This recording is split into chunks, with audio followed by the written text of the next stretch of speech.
This episode of Recording Studio Rockstars is brought to you by OWC, Spectra 1964, Sampley, and Isotope. You're hearing my voice right now on the Spectra 1964 STX 100 mic pre through Isotope, RX, and Ozone, all recorded safely onto an OWC SSD. So get ready to rock. A few people came in like, Billy Livesey, I think, was like, just put a 58 behind it, just mono. I'm thinking you would never mic a grand from underneath, right? And I did. I put a 58 in the back. It was amazing. I mic a lot of these uprights stereo, but might combine it if the track is real dense, and I can just park that piano at like 2 o'clock in the mix. But now I mic them on the back almost exclusively.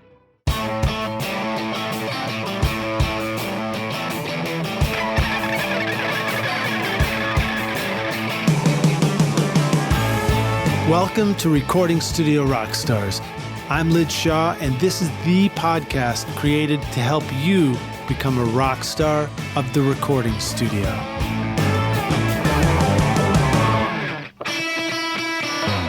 In my studio, I've got the Mac Mini M1 paired up with the OWC Mini Stack STX Thunderbolt 4 certified storage and hub expansion solution to connect to all my dedicated audio drives, sample libraries, and backup drives. It's the perfect size to stack with the Mac Mini and add storage and connectivity over Thunderbolt or USB. Whether you have the new or older Mac Mini, nothing stacks up in your studio quite like OWC. Find the new Mini Stack STX and all your storage needs at macsales.com/rockstars.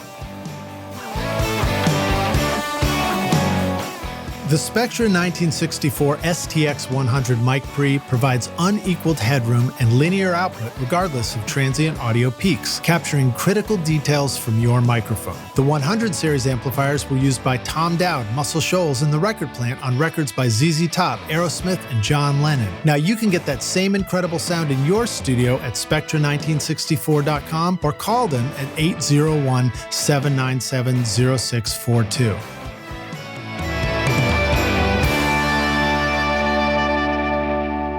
Howdy, Rockstars. It's your host, Lid Shaw, and welcome back to Recording Studio Rockstars, bringing you into the studio to learn from recording professionals so that you can make your best record ever and be a rock star of the studio yourself. My guest today is Chris Mara, having him back on the podcast again. And I'm actually going to quote Chris here for a little bit of his bio. Well, basically, I decided I'm going to do it in a little bit of a Southern accent too, if you don't mind. Okay.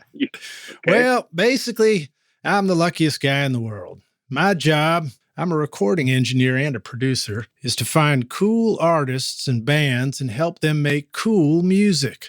How frickin' awesome is that?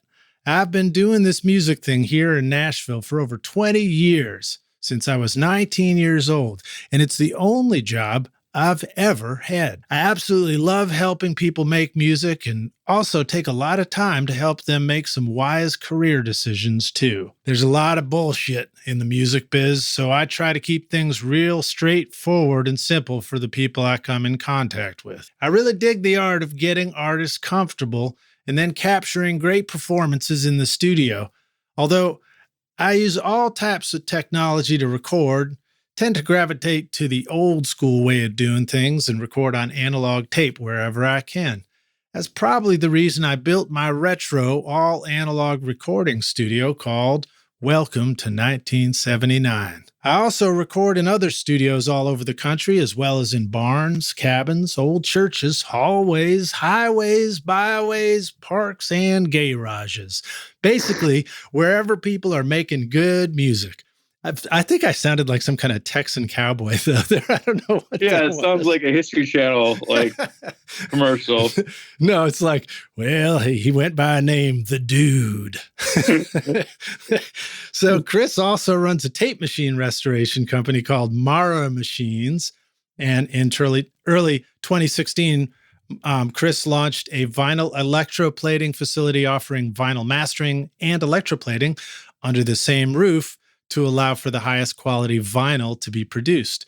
And very importantly, Rockstars, every November, you can travel right here to Music City to attend the annual Welcome to 1979 Recording Summit for panel discussions on all things studio with an amazing roster of guests and teachers and producers and engineers and visionaries, and a chance to just hang out with all your favorite people for a weekend. So I highly recommend you check that out. Chris has been a guest on the show before in episode RSR368 early on, man. Right. And later on, his wife and studio manager, Yoli Mara, joined us for episode 180, and she was fantastic and talked all about helping to manage and run a full production commercial studio. So very cool stuff. Please welcome back Chris Mara to Recording Studio Rockstars. Chris, are you ready to rock, my man? I am. Let's do it. You want to give us one of your favorite accents? Oh man, I'm really bad at accents because once in a while, when I'm driving with the kids or something, I'll just slip into one and just do it for a while, but then I can't get it again. So nice. Yeah. Well, I probably should have picked a character that would typically ride a motorcycle because I know that's one of your passions. What's the latest? You guys have been, and then of course, Rockstars. On the last episode, you can kind of hear the whole backstory and an introduction to the studio, but we'll do some more of that. But I know you've been out and about and doing some bike riding and sort of like crossing the country and doing cool stuff. And anything lately? A couple of things. One of my favorite podcasts is motorcycle related, which is, as nerdy as this one is, right? Yep. And I emailed, it's called This Motorcycle Life. And I emailed them. I said, this is so cool what you do. And there's a big, there's a lot of friction in the motorcycle world over like, what is a motorcycle, right? Is it the old school, like Harley and Indian, or is it the new school, like high tech, right? Mm-hmm. Or the electric bike that you buy on Amazon. Yeah. And what is motorcycle, right? So I just wrote in and said, that's kind of the world I live in with recording, right? I get pegged as an old school guy, even though I use Pro Tools every day. And he had me on as a guest. Right on. Did he also read your intro in a Southern accent? No, he did not.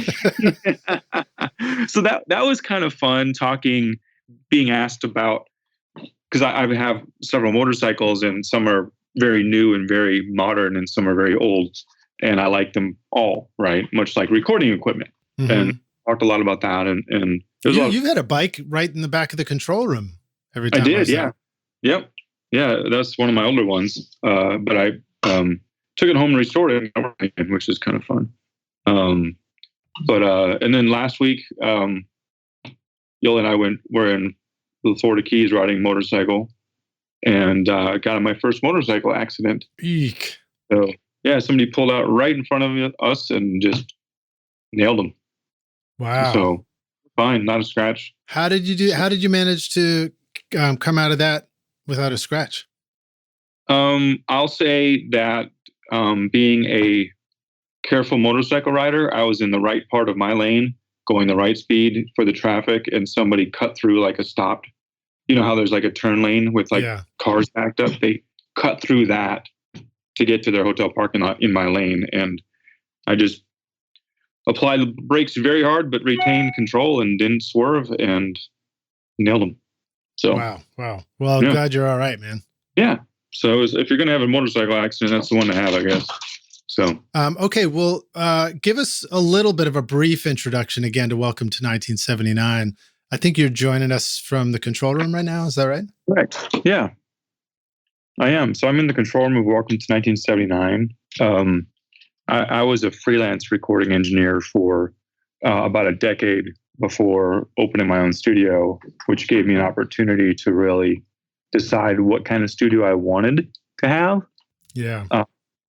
And I already had the clients that I wanted to work with, right? I remember that. You were one of the first people to inspire me with the simple act of sending out an email about a cool record you were working on. I was like, how futuristic is that, you know? Yeah, and it's interesting to say that because I feel it's easier to promote a studio than myself. Because that always felt really strange to me. It's like, oh, it's a Chris Mara newsletter. Here's what I'm working on, you know? Yeah, and Rockstars, this wasn't an email about Welcome to 1979. It was actually an email about Chris recording a band in a barn up in Wisconsin for a project. Yeah, so I guess it's just the nature of me not being super extroverted, even though I kind of am, but it's weird I'm not one of those people who will just talk about what I'm working on in a crowd, right? Mhm. So it was strange to me I found it easier to promote a business than myself. Yeah. Yeah. I felt the same way when I started my studio. I like instinctively wanted to refer to it all in the third person somehow, Mm-hmm. Yeah. And Sometimes I wonder if that's the right move, but I think it just depends. It's different for everyone's different situation. yeah, I'm sure, and I found, like when someone like unsubscribes from the studio's mailing list, it's like, oh, they don't like the studio, big deal, versus they don't like me. Right. Nah, we like you, man. And you do get to talk about yourself on this podcast. Yeah. What's new for you guys over at Welcome to 1979? So why don't you give us a little bit of a description of what you're surrounded by right now, if you're standing right in the control room? Yeah. So one of the things that I wanted from my own studio was a large control room, because I spent, like I said, a decade in studios, and typically control rooms are small and really, in my opinion, designed for one or two people to occupy it at any one time, right? And yeah. Especially Abbey Road, right? Yeah, I mean, the biggest studios have the smallest control rooms. Yeah. I mean, RCA Studio A, not to pick on them, but the live room is one of the biggest in the country, and the control room is rather small. So even a large studio, that's one of the largest ones I can think of, which is complimentary, right? So I wanted a large control room because I work with bands, 4 or 5 9-piece bands. So I'm surrounded by, I'm leaning on my console, which is a 1978 MCI 400 series, and it has a producer's desk on each side. So it's about 12 feet across, and there's still another 10 feet on each side of it before the walls. And there's about 9 feet in front of it to the door that leads. And there's 30 feet behind me. Yeah. And that's what makes, one of the things that makes Welcome to 1979 such a great place for the recording summit is because you can have rows and rows of chairs, and it's like a classroom environment. Right. And I'll say the byproduct of such a large control room is it sounds great. I'm not trying to control low end in here. The ceiling, the ceiling that is here acoustically doesn't exist, and there's another 9 feet above it. Oh, that's cool. I never knew that about the ceiling there. I always thought what I saw was what you got. No, it's a drop ceiling. So there's there's at least 9 feet above it. So anyway, so the room sounds great. And that's great for our summit. People can sit and listen to things and actually hear what's going on. Right. So you must have an excellent low frequency response because the size of the room is so large that correct. The modes drop to very, very low modes, sort of outside of what you need to worry about. Correct. And when you walk around the room and even sitting in the back on the 2 couches in the back, it's very flat. There's no build up anywhere. Nice. So, right. Yeah. Because your couches aren't exactly by the wall either. Right. Now they are. Yeah. Oh, are they? Okay, cool. Yeah, there's seating about 10 feet back, and then there's 2 couches against the wall, another 15 feet back. So right on. Well, it's definitely a cool vibe. And then if you were to look to your right, what's all over that wall? I've got several hundred reels of 2-inch tape and a couple thousand records on shelves. And then to my left is a rack of gear. It's long, it's 4 bays, but only about 4 feet high. So it works like a standing producer's desk if someone wants to stand over there. Yeah. And I've got tons of outboard gear. And I've got tape machines kind of from my 1130 to my 10. Mm-hmm. 3 tape machines and our Pro Tools rig. Yeah.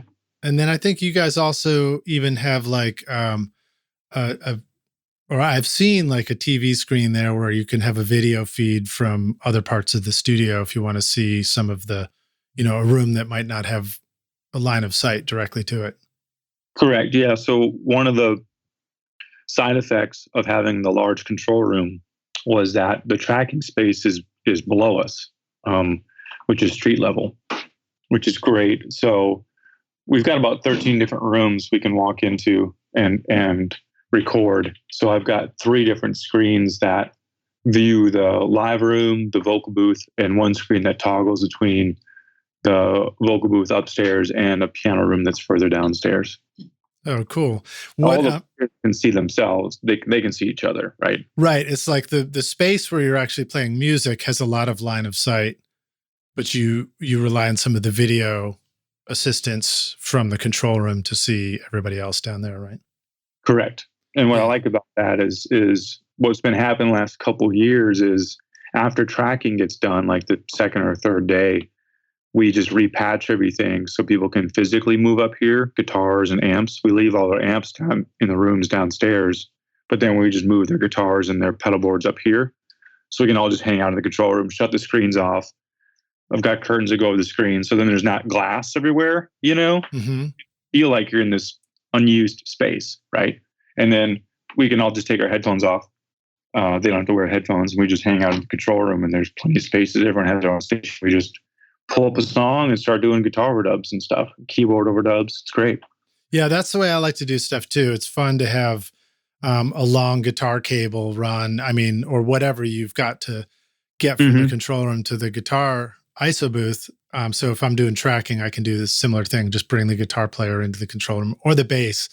I find a lot of times that can really help. Sometimes bass overdubs and bass players can really hear themselves well in a control room, where in the live situation, it might be a little tougher in headphones. Right. And then, the artist or producer is just hanging out too, and we're all just talking, and it's just a lot easier. And we use, since this is an audio podcast, we use the SGIs, the studio guitar interfaces. Tell us about that. What's that? They're great. What I love about having a studio now is a lot of technology is getting cheaper or more accessible, I should say, less expensive, right? Is a more accurate term. So a couple tools we've really clung on to are the radio. I think the radio, SGI. So it's the perfect solution in my mind for sending unbalanced signal a long way. So there's 2 boxes. One's a transmitter, one's a receiver. The transmitter plugs into the wall with a wall wart, and then you run an XLR cable between the 2, right? So we can patch into our tie lines with that.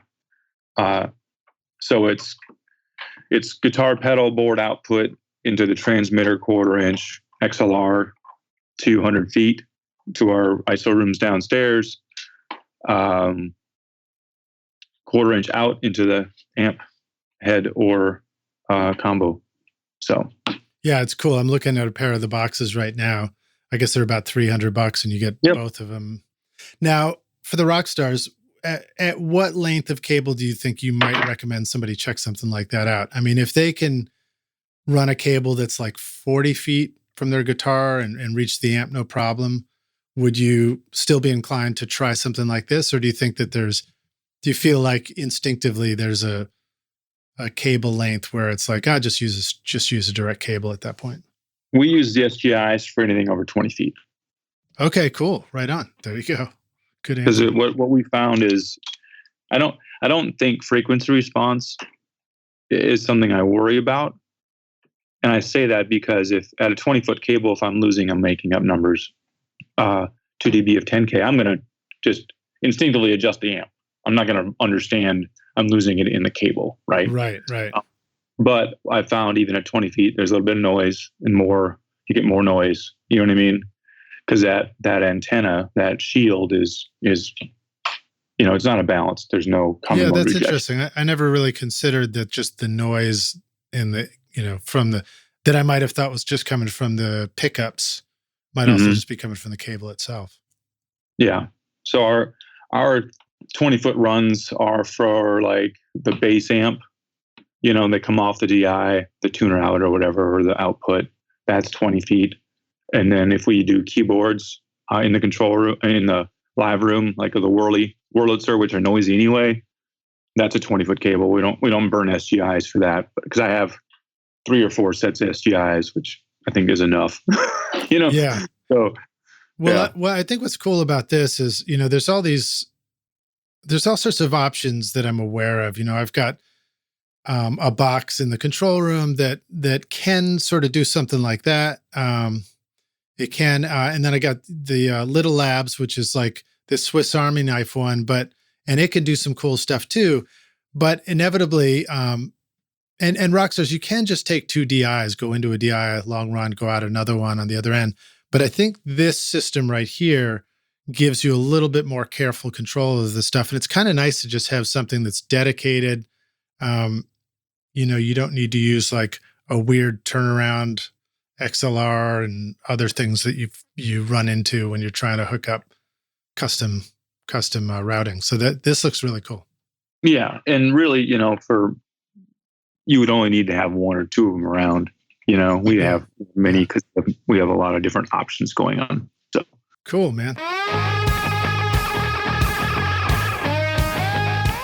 Before your band hits the studio, it's smart to have all the songs and notes in one place. But setting up a shared cloud folder can be frustrating. There's always someone in the band who can't seem to log in or wants to use a different platform. Samply.app makes it easy to add collaborators to a project so that the whole band can upload new songs and make comments before the session. It's file sharing that was specifically built for music. Just upload a voice memo or song and start commenting. Sign up for your free account with 2 projects now at samply.app or use the coupon code RSR20 to get 20% off the first 3 months. Want to know how I get a consistent sound quality mixing hundreds of episodes of Recording Studio Rockstars? Well, I've been cheating all along by using Isotope RX and Ozone on every single episode. Right now, you're hearing RX declick, declip, DS, deplosive, voice denoise, ozone multiband compression, EQ, and limiting on this podcast episode. Try out the subscription option with an extended 30-day free trial at isotope.com/rockstars or use the code ROCK10 to get 10% off any individual plugin purchase. Anything else in the control room that you're excited about or anything that's new for you? Since we last spoke, I bought an Unfair Child, which is really fun. Yeah, tell us about that. What's that all about? It's a company called UTA. I forget what that stands for now. Anyway. Yeah. Sorry, but it's the Unfair Child. Use this audio device. Yeah, use this audio. Yeah, they're going to kill me, but they're a great company to deal with. Yeah. It's Eric Valentine's company. Oh yeah. Undertone Audio.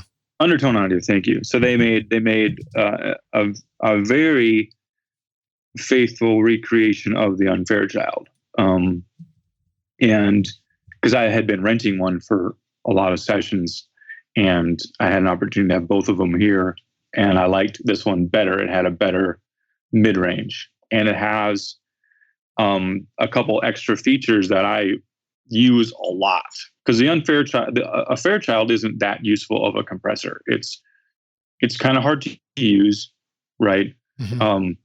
It's a feed forward design, and I just learned all this, so I'm not super compressor savvy as far as what different types of I know how to use all of them, but so on a Fairchild, you have a input gain knob and a threshold knob, and that's it. There's no makeup gain.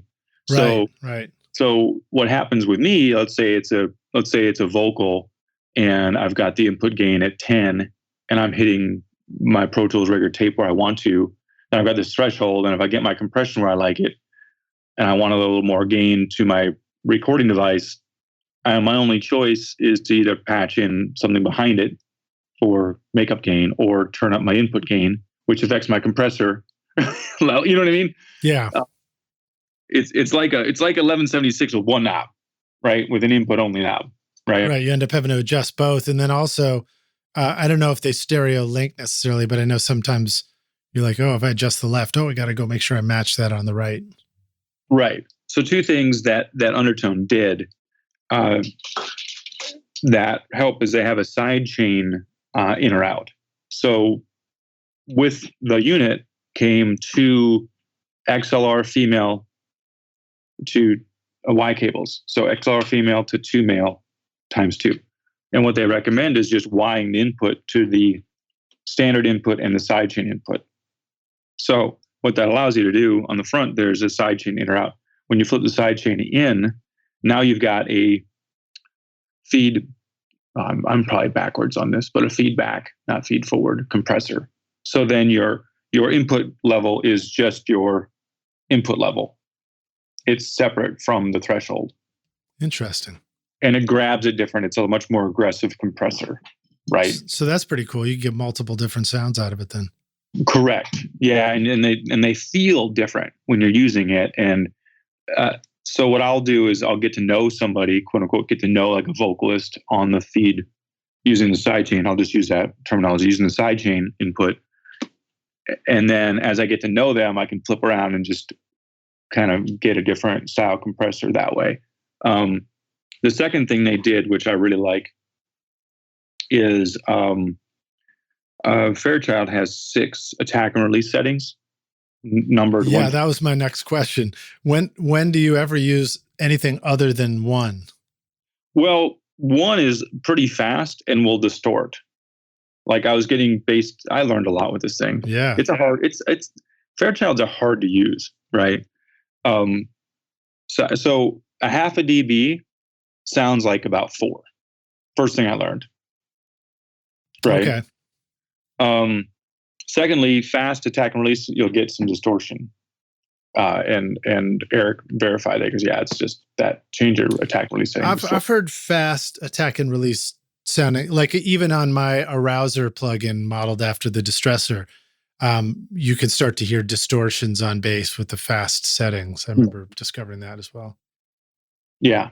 But what Unfairchild did is the standard Fairchild has 6 settings. Click, click, click, click, click. Just 6, right?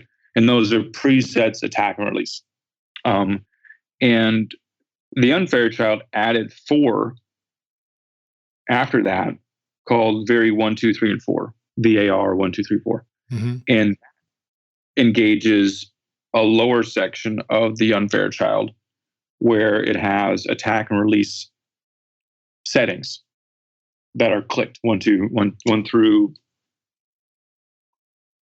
12, fast and slow. So I've got an attack and release for channel 1 and attack and release for channel 2.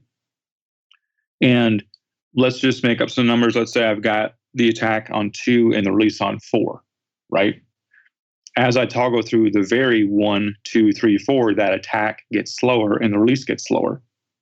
But the ratio stays the same, 2 and 4, right? So it's really quick to find what you like and then document it and recall it. That's cool. Yeah.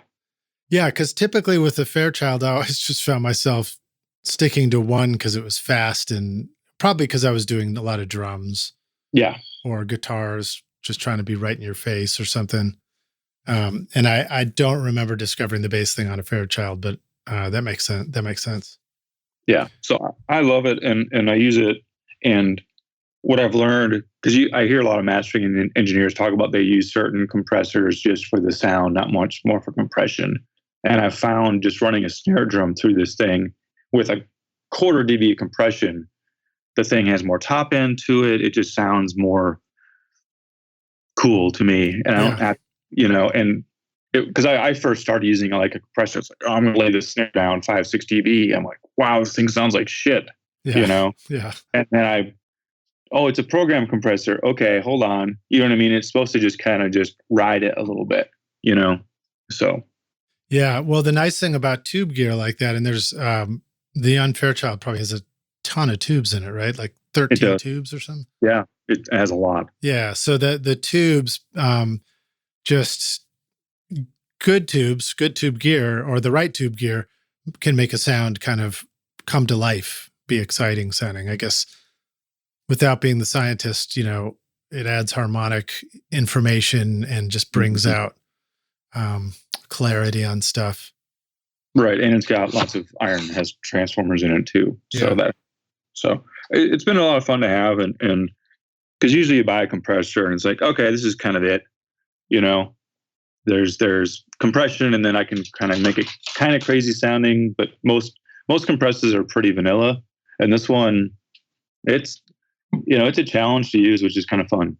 Yeah. Now you wish you had about 16 of them. Yeah. What else is exciting over there? So you've got all your tape machines. What are the tape machines that you're looking at right next to you? Okay, so you can record here on 2-inch 24-track analog or Pro Tools or both. I've got a mix down deck, which is a Mara machine 1/4-inch 2-track. We have a 1/2-inch heads for it, but most of the time we're using 1/4-inch. And then I've got a mono delay deck, which I just have a tape loop on it, which I couldn't get to work quite right. Mid-pandemic, I was watching documentaries and watched a Pink Floyd documentary, and they had a MCI 2-track they were using as a delay deck, and they had a straight chrome mic stand off to the side, and they had the tape running past it, and it worked. Nice. And I ran over to the studio and grabbed the straight chrome stand, and now mine works perfectly. So that's a mono 1/4-inch machine. I have the vari-speed knob relocated to the console, so I can change the speed while I'm sitting at the console. And that's for the delay? Yep. So I use that on vocals a lot when I'm tracking, just for fun. That's cool, man. That's cool. Yeah. Yeah. Now, in all transparency, Rockstars, my 2-track went to Chris. Yes, it did. I made a transition.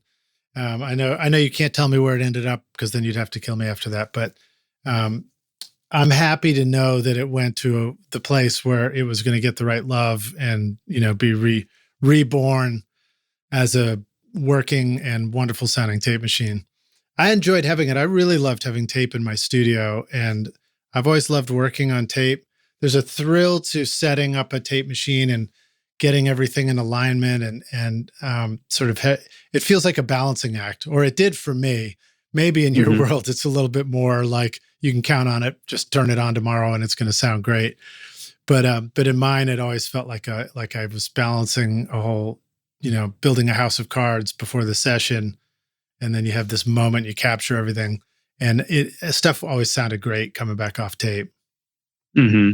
Yeah, it's a lot of fun to use because it just does a lot of what I think people want that sound, even though they don't know it. So that's why tube mics are around. That's why transformers are such a thing.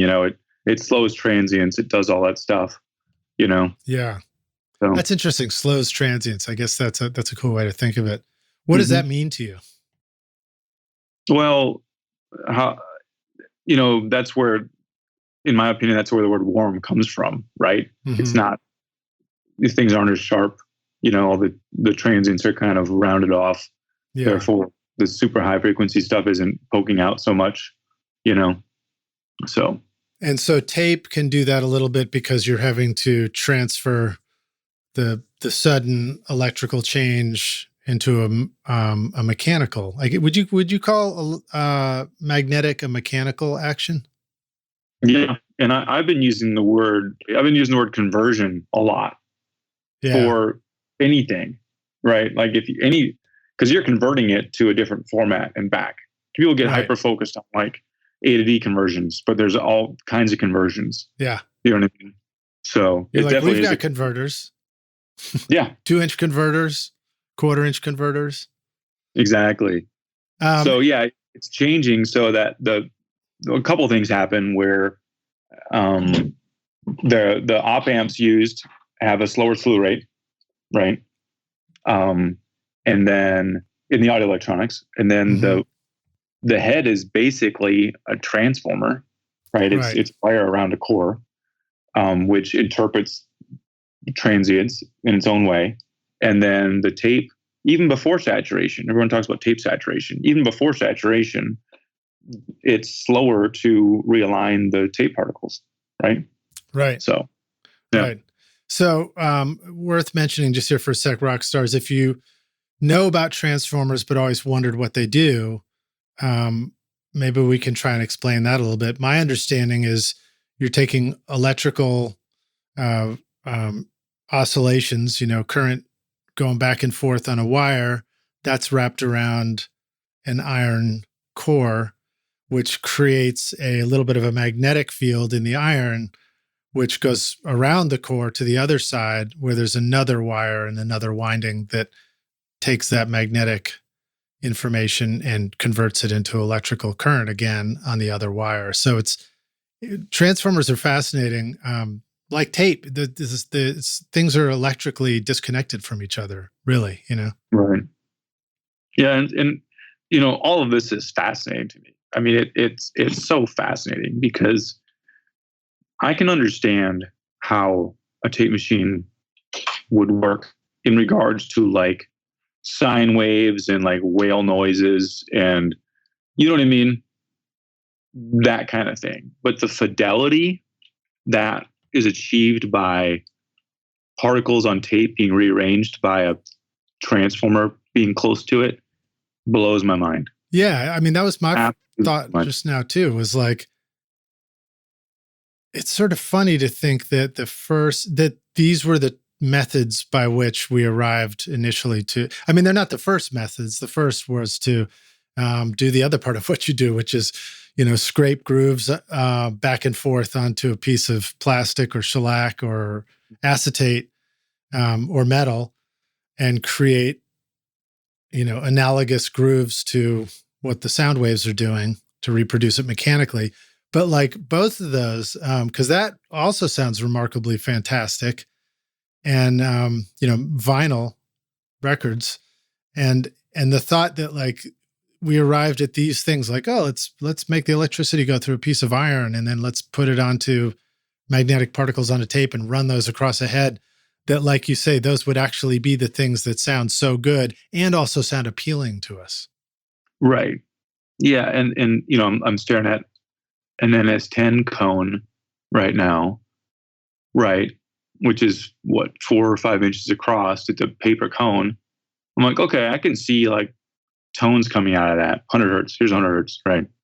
But to hear a vocal come out of that, all those different frequencies working together out of basically one speaker, I don't get it at that level. I think that is proof that aliens landed here and taught us things. I'm throwing the gauntlet down. Throw it down, man. Throw it down. Have you ever had the chance to record an alien? Not to my knowledge. How's that sound? Yeah, maybe right. Maybe they've been there. Maybe they were at the last summit I was at, and I didn't know it either. Maybe. All right, cool. Well, let's talk about some of the records that you've been making on this great stuff. One that really stood out to me in your playlist and discography, Rockstars, of course, we've got a link to that in the show notes. So just scroll down. You can go listen to the music Chris is recording there at Welcome to 1979. But Applewood Road is a really beautiful sounding record. God, just gorgeous. And looking at the picture and thinking about how it sounds, my questions are, is this sort of an example of a one mic situation? And did I hear some plate reverb in there also? And then the third part of it is this also another great example of capturing music where people are not wearing headphones? All of those things. So that was, I think I did that record 5 or 6 years ago, and it was an indicator that what I had created here was working. And I'll explain it. So I got an email from either Emily or Amber. It's Applewood Road is 3 women. Yeah. And they said, hey, we want to do a session. We want to do like 3 or 4 days and we want to make a record. And they listed off, okay, I sing and play mandolin. I sing and play acoustic, upright bass, vocals. Cool. So they show up. I've got mics set up. They want to be in one room. I got mics set up. And they're like, oh, about this, Chris, would it be all right if we just sang around one mic and have you record it straight to quarter and straight to 2-track analog? And I was like, yeah, you know what I mean? And so the space I had created was bringing in records that I wanted to record. I could never walk up to 3 people at a different studio and say, hey, why don't we do around one mic to quarter-inch tape? Yeah, right. That gets tricky. Well, then I'm selling my idea and my whatever it is, right? But they wanted to do it. And so I set up my U47 from the mic shop, MS47 in Omni, put them around it, move them in and out, right? Recorded. I was listening off the reproduce head. They'd come up, listen. With Mark, Jane Howard, who was assisting, was brilliant. She found pieces of scrap wood flooring, and put their names on them.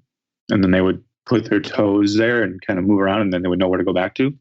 And that's how we mixed the record, right? That's smart. And add a little bit of plate reverb. And it was live to 2-track, right? So if they thought I had too much reverb, then they would do it again. And we mainly talked about the balance of where they were physically in the room in relation to each other and the microphone and plate reverb. So I'm jealous, man. I've done a couple of live to 2-track records, and they were so much fun. And there's a quality of sound that is just really unique when you do that.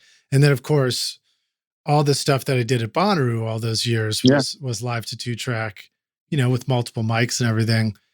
And I've never found that it's possible for me to recreate that same purity of tone as just going directly, from mic to preamp to tape, or going through a console directly on its way to tape, or just even to 2-track digital.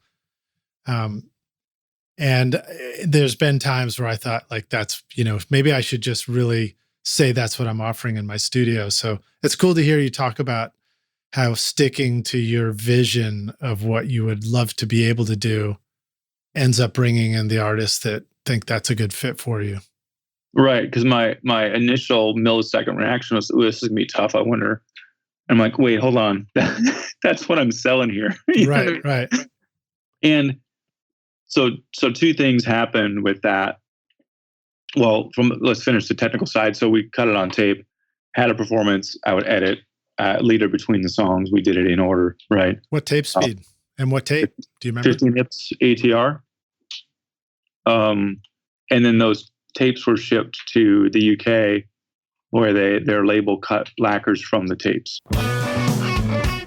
If you're ready to discover the secrets to making your mixes sound great, no matter what your studio situation, then check out my free mixing course, mixmasterbundle.com, where I show you how to get great sounding mixes in your studio using simple techniques and free plugins. And when you're ready for more advanced studio skills, then check out recordingstudiorockstars.com/academy, where you can learn from Grammy-winning teachers to help you record, edit, mix, and master your best record ever. Use the code Rockstar right now at checkout for 10% off any course for a limited time. What about tape alignment level? Would you choose an elevated alignment level so the noise floor is pushed down, or not even worry about that? No. So ATR tape can take +6 at 250, and we always align Nashville. I say we aligns with a dB headroom, so +5 over 250. I think that's where I used to end up all the time too. Mm-hmm. It was +3, +5 over 250, somewhere in there. Yeah. So I use the 47 in Omni to my LA2A to a console fader to tape with a little bit of reverb. Why a console fader? So you could get a little reverb in there too? Yep. And I had control level easier than LA2A, which is a little crude. Yeah. And then what occurs to me when I listen to that record, and we had drums on some songs, piano on some songs. I mean, it got deep. And I went to they had the listening party here, and I remember thinking, as I heard songs with drums and piano on it, if I didn't know that I recorded it with one mic, I wouldn't believe it. It sounded stereo. It sounded thick. Yeah, it really sounds beautiful. It sounds very rich. And there's that thing that happens when you have people, the expression air is the best mixer. Yes. So having the voices blending together onto the microphone gives a really great blend of those voices. And then the pitch is just exactly what you would hope it would be. It's completely and totally natural because they're actually singing together in a space. Right. So that when I listen to the record, I hear what you hear. It's like these people are singing so in time. They're breathing together. The pitch is great. And I kind of changed how I make records with rock bands after that. Because now a lot of times I've learned when a rock band or a singer is trying to do harmonies with their bandmate, it's really hard to do that without any other cue, right? So now a lot of times I'll put a microphone in figure eight and have them sing lead vocal with backgrounds facing each other on the same track. It takes a little bit longer, but it's so much tighter. So maybe explain that, break that down a little bit again, as far as what that looks like. Well, okay. So a lot of times there's a band.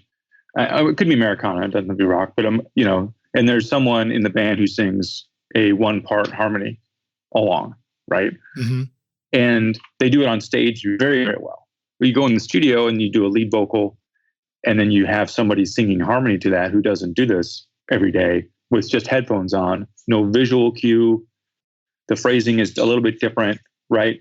And to catch that is so hard, right? Professionals do it and they're really good at it, and you forget how much work they've done to be that good, right? Yeah. So what I started doing in those situations is I just say, okay, here's what we're going to do.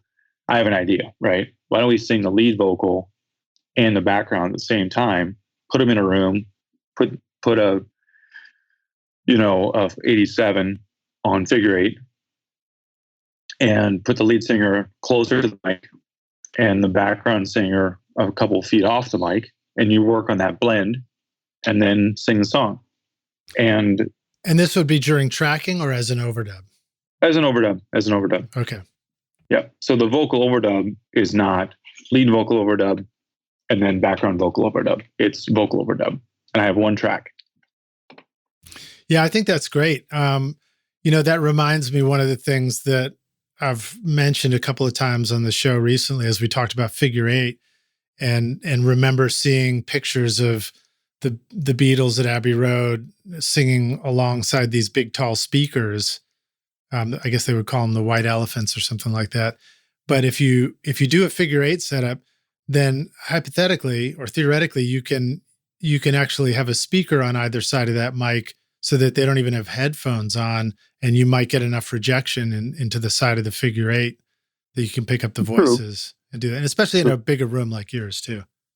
Yeah. Yeah. But, and again, I didn't invent recording vocals and background vocals in figure eight, but what the artist gets is the visual cue to breathe, all those nonverbal communications, like I'm going to raise the pitch of this note because my eyebrows are going up. You know what I mean? All that stuff that they have on stage, now they have in the studio. And all I have to do is work for maybe 2 or 3 minutes on where they stand physically in the room. That's my blend. I've got a vocal track. I'm done. Yeah. If somebody gets a note wrong and they both punch that line again, it's not that big a deal. Yeah. And then if you are in headphones and the musicians decide to do a one ear off thing, then they're also hearing their natural blend in the room. Right. Which is just so different from trying to get harmonies right any other way. And, we talk about modern records and, people love to poke fun at auto-tune, but let's also be honest. Let's acknowledge the fact that the emergence of auto-tune and making vocals sound like that is parallel to the emergence of the home recording studio setup, which is parallel to that setup being a digital converter that has built-in latency as you're trying to hook it up to a computer. And that actual tiny bit of latency or, larger amount of latency totally affects people's ability to sing and tune and their pitch. I remember hearing a story. I don't remember what the band was, but somebody told me a story of a vocal ensemble back in the day that was, could sing beautiful harmonies together in the studio on analog. And then the studio switched over to I don't know if it was Pro Tools or one of the first digital machines or something like that, but all of a sudden the band couldn't sing and tune very well. I thought that was fascinating to hear that, because we take a lot of those things for granted, Yeah. I mean, I'll say that, I'm not super pro like tape or Pro Tools, right? Whatever. But I will say that the people that comment the most about what's different when we're recording on tape are acoustic guitar players. Really? This happens every time. I have a session player over here, and I'm recording on tape. They sit down in front of the mic, they strum, and they go, "What mic is this?" And I say, "KM84." And they strum, and they go, "What mic pre?" And I say, "Console." And they're like, "Huh." And they're like, "What's different?" And I say, "There's no converters." And they go, "Huh." We're recording on tape, but we haven't recorded anything on tape yet. I'm just sitting there on input. You know what I mean? So, quote unquote, tape doesn't sound good yet, right? Yeah, but I can think of a reason coming to mind for me, because I did a thing where I was using converters, but I was just comparing mic cables, which is a whole different topic. We don't have to get into those weeds, but I wanted to see if the mic cables sounded different, and absolutely to my ear they did.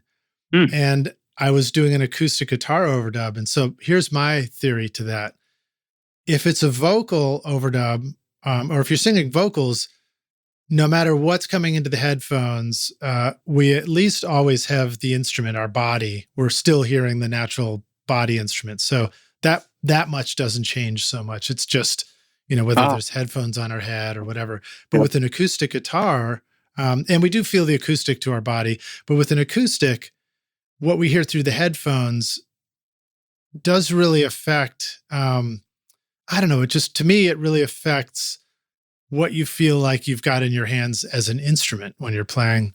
And so not having that like instant feedback of no latency and no conversion means that you're hearing more of a pure sound of your acoustic in that moment. And it would make me feel more confident about playing the instrument. Right. And yeah, I mean, even in a zero latency, quote unquote, situation where, you're in a lot of times with Pro Tools, converters take time to convert. Yeah. And analog absolutely does not.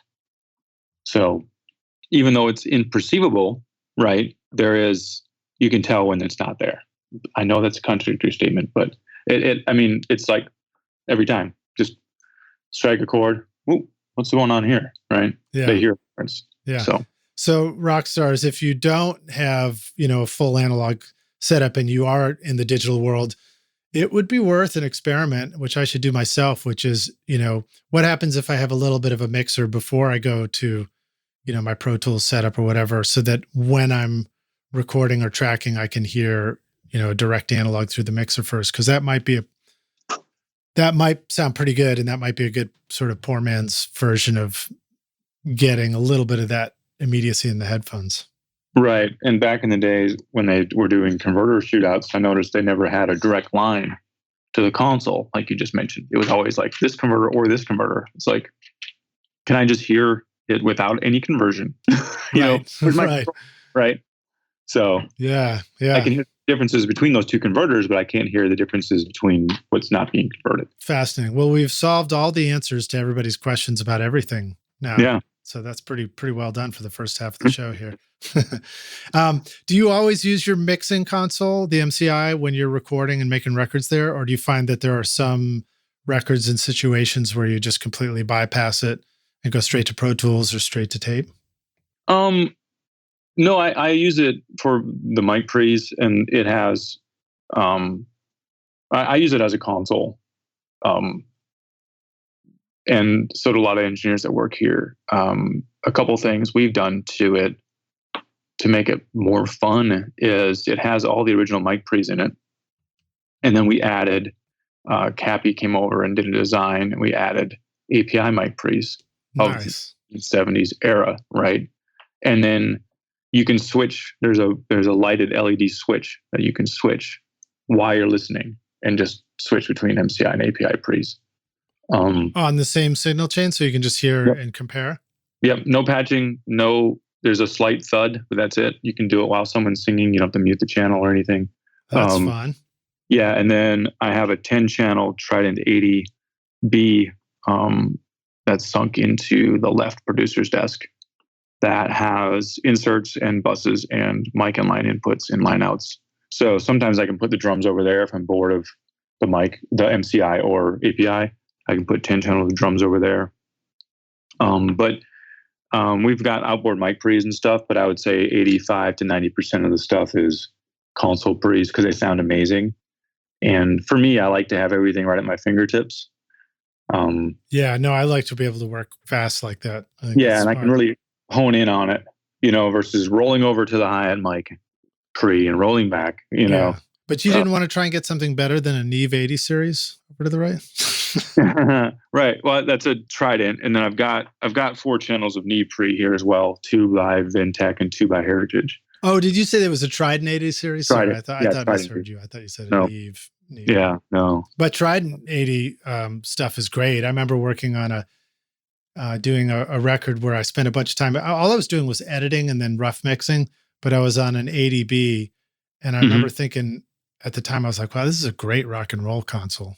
Yeah, and it's a nice, it's different. The MCI and API pre's are strikingly similar on a lot of instruments, but the Trident is different. It has a different feel to it. And then we've got the 4 channels of the, 1073 style. So between that, you're kind of covered here, or you are covered. So, any other fun compressors in your rack that you like to use a lot on records?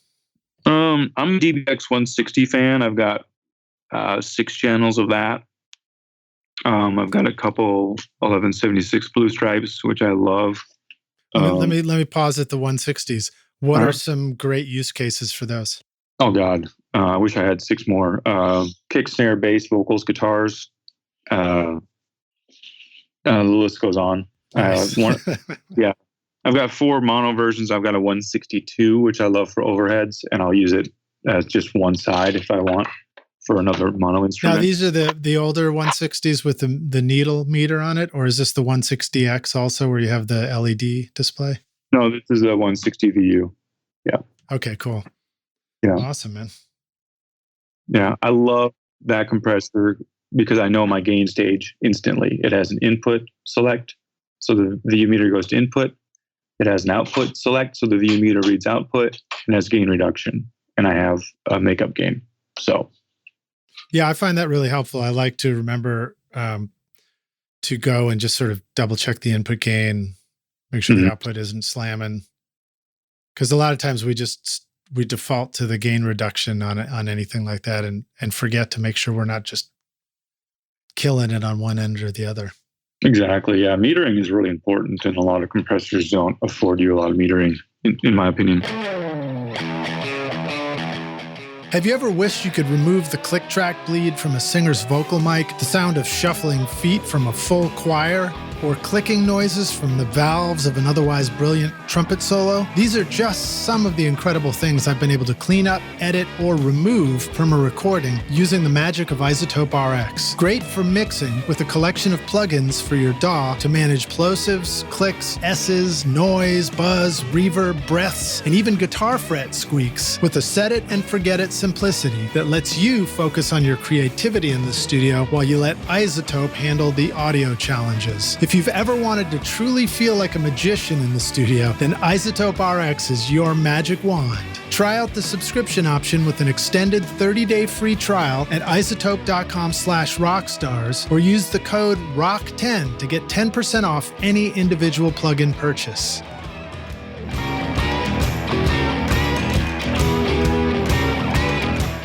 So you just finished an awesome mix and sent it off to the band, but the singer texts you with lyric changes, the drummer emails you wanting a different fill, and the bass player DMs you on Instagram about a wrong note in the chorus. But which mix version are they talking about anyway? Don't you wish there was an easier way? Samply.app comes to the rescue as your ultimate mix assistant, streaming high-quality mixes so your clients can easily listen and send notes from their mobile phone on the road or a computer back in the studio. All mix comments are time-stamped directly onto the correct mix version with no confusion, and everything is easy to find in one location. No more mixed-up mix messages from the band. It's file sharing that was specifically built for music, and it all works in your browser with no downloads required. Sign up for your free account with 2 projects now at samply.app and use the coupon code RSR20 to get 20% off the first 3 months when you're ready to upgrade. Hey, Rockstars, we're back now for the jam session, a.k.a. the second half of the show, a.k.a. I didn't know what else to call it. My guest today is Chris Mara, joining us from Welcome to 1979 Studio Z, or mono or plural? How do you guys say it? Mono, actually, yeah. Mono? Okay. I mean, you could have like 10 studios going at once in there if you wanted to, I think. I could, yeah. You ready to jam? I am. All right. Well, let me jump in with talking more about tracking. So when you set up to track a band, what are some of the ways that you might set up? And let me see, it might be helpful for me to get specific. Maybe talk about, miking up a drum kit and bass amp and guitars and, some ways that you might do that. Yeah, it depends a lot on how much I'm involved with the project. And what I mean by that is because this is a tracking space, so people will come here to track, and sometimes, or a lot of times, they're going somewhere else to do overdubs and mix, right? And in those situations, I tend to play a more traditional role where, stereo overheads, toms mic'd, hi-hat mic'd. You know what I mean? Not boring, but traditional, right? So I don't want to impart too much of what I think is cool onto the entire project, because a mix engineer can't take a mono overhead, kick and snare mic and do what they may be required to do later, right? I've actually seen a mix engineer take a mono overhead and make it stereo. Oh, really? Yeah, it was a Roger Mutino on a Jill Sobule record, mixing over at Woodland. I forgot what he used. It was just some sort of outboard chorus box. Yeah. I could see that, but at the same, but a mix engineer could mute the right overhead and the tom mics and do right. Yeah. I don't want to box somebody in. So I kind of like, hey, Chris, we're coming to the track, 10 songs in 3 days and boom, boom, boom, right? Minimal overdubs. Okay, cool. That's going to be this approach, right? And then I'll have a lot of fun with the different, because when I've been buying microphones over the years, it's like, I just want to have fun with overheads, right? I've got a lot of choices. Talk about how you narrow those choices down, because a lot of choices actually keeps us up at night. Doesn't it? It does. Yeah. It's funny. I used to assist an amazing engineer, Tom Harding, and I would be like, hey, what are we doing today? Or what are we doing tomorrow? What's the setup? And he would just send me the instruments and what he wanted microphones in front of, right?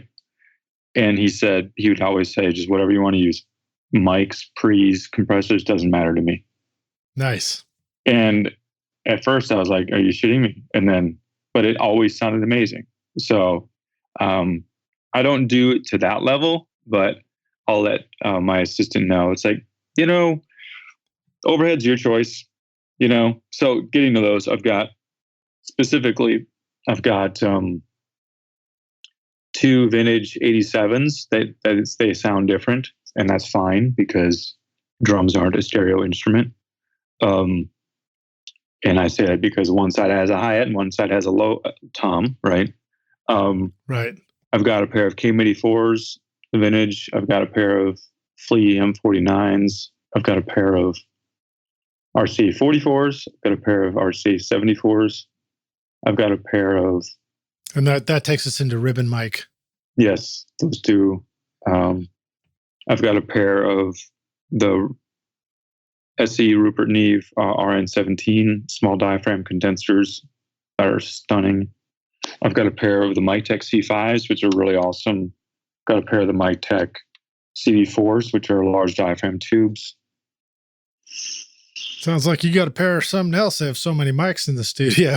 Yeah, but and then after that, I always start with, what am I going to use for overheads? Because then that pairs into room mics, right? I've got a pair of 4033s, which are awesome for rooms, right? And then after that, the Audio-Technica 4033s? Yeah, I have not found a better room mic.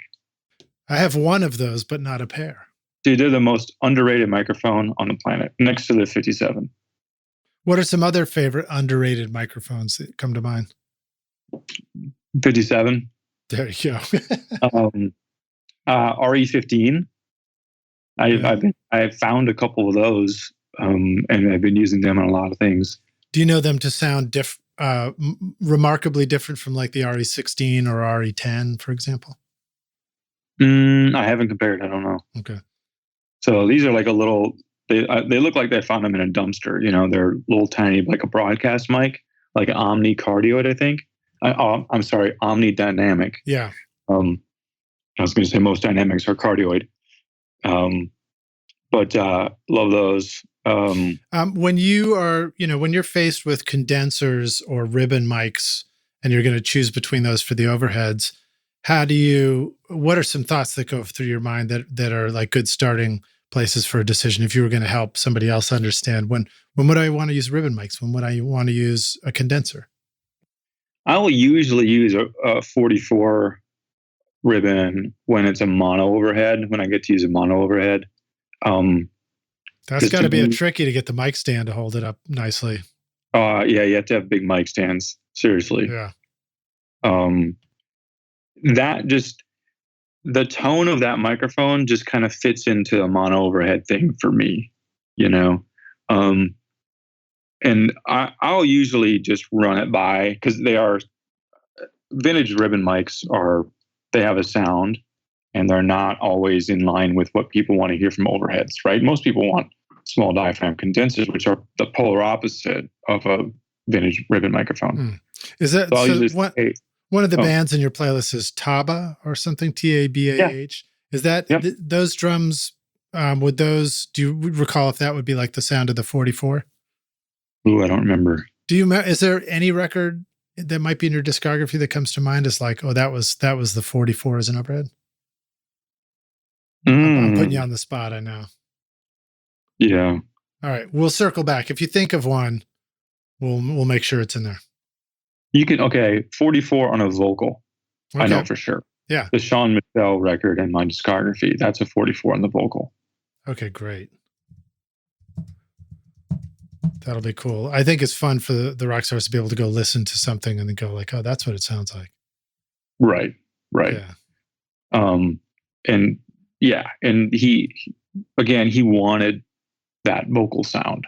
Because it's tough to throw up something that distinctive and people are going to want to crank the high end and not get it. You want that kind of slower drum sound, versus. And that was Sean. Sean. Yeah. Michel. Okay, great. We'll make sure it's in there, rock stars. Yeah. All right. So then the ribbon is great for that mono overhead. But I mean, what about like, do you sometimes find yourself making the decision based on like, if you got a drummer that's really hitting hard and smashing the cymbals, does that become a better choice for ribbons because it handles it differently than a condenser, for example? Yeah. What I look at is, if the drum kit doesn't match the vibe, right? Like the drummer shows up with bright new brass and a lot of it, and it's like an Americana thing. Okay. Right. I'm going ribbon or large diaphragm tube on the overhead, and they're going to be higher up. They're not going to be on it, right? If it's older brass, older cymbals, all that kind of stuff, and it's more of a rock thing, then I'm going to go small diaphragm condenser and be closer to the cymbal and treat them more like cymbal microphones, right. And then I'll play around with the height of the overheads, kind of just depending on, When do you feel like large diaphragm condensers are the right overheads for drums?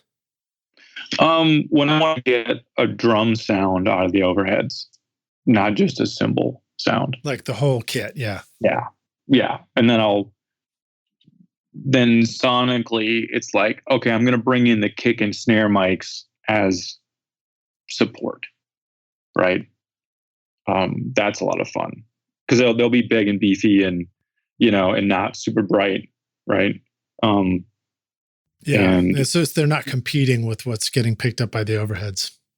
Correct. And it's instrumentation too. If it's a dense record, then I need to get specific things out of my overheads, which aren't going to be tom overtones and all that. Then it's KM84s or Mytek C5s right on the cymbals. Because, for instance, I've got 3 electric guitars and keys. All right, there's not going to be a lot of nuanced drum stuff here to capture from the overheads. I need to hear that crash cymbal.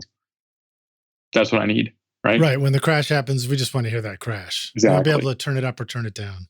Exactly. Versus if I had small diaphragm condensers right in the cymbals, and it was an open like acoustic guitar upright bass thing, and they hit that crash cymbal, it's going to come flying out of the speakers and hurt somebody. Yeah. Now I want ribbon mics, so like you said earlier, the air kind of mixes the drum kit, and it just sounds more natural, right? Yeah. So, yeah.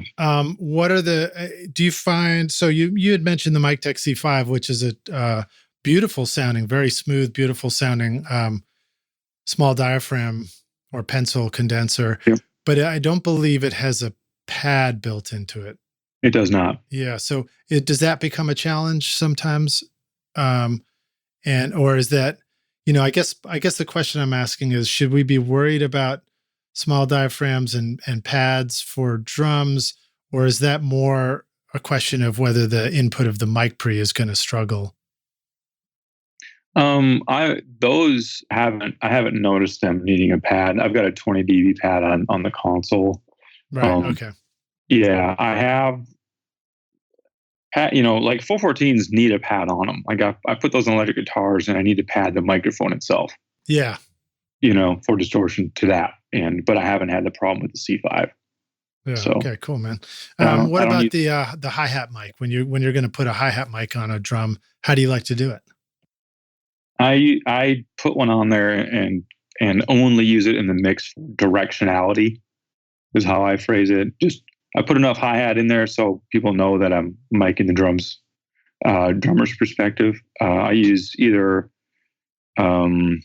a small diaphragm condenser or a 414 sometimes, or 57 sometimes if the drummer really hits the Sorry, what was the third one? Because Skype just swallowed your word there. 57. Okay, cool. When do you feel like a 57 is the choice for something like that? What about the music calls for 57? If the drummer really is hitting the hi-hat hard, and I'll put a 57 on there, because then I can get a little more. It's not just going to be high frequency stuff. Right. What about positioning the mic? I know I like to get really into the weeds, but I feel like these are all the questions that go through our mind if we're like, oh yeah, especially first time. Yeah, I keep it on the left side of the hi-hat, way out of the drummer's way, and pointing at where they hit the hi-hat with the stick. So it's kind of pointed towards the snare, but right. But the mic sees the hi-hat above the snare or something like that. Correct. And I haven't had a problem with snare getting into the hi-hat. Right. Yeah. Okay, dig it. The other way around. Yeah. Do you have a method for checking the phase relationship of all these mics when you're listening to the drums? Yeah. It's interesting you mentioned that, because the console I have, the MCI 400, didn't come with a polarity switch. The later those version mother scratchers. Well, it's interesting, because I had it for years without it, and people said, "What do you do?" It's just like, well, you choose mic positions are going to be in phase, right? But or so you think. Or so you think, yeah. But I added them about 6 years ago, just to verify stuff, and so I just flipped the polarity real quickly, and I found that in my mic techniques, the low tom typically sounds better polarity reversed. Interesting. Every time. So I don't know. I'm trying to put my this console was designed in the early 70s, right? Yeah. And even though this one was made in 78, its design was 72, 73. So what were they doing then, right? Polarity didn't really come into effect, right? You had a kick, a snare, maybe a couple overheads, and that was it. So, yeah.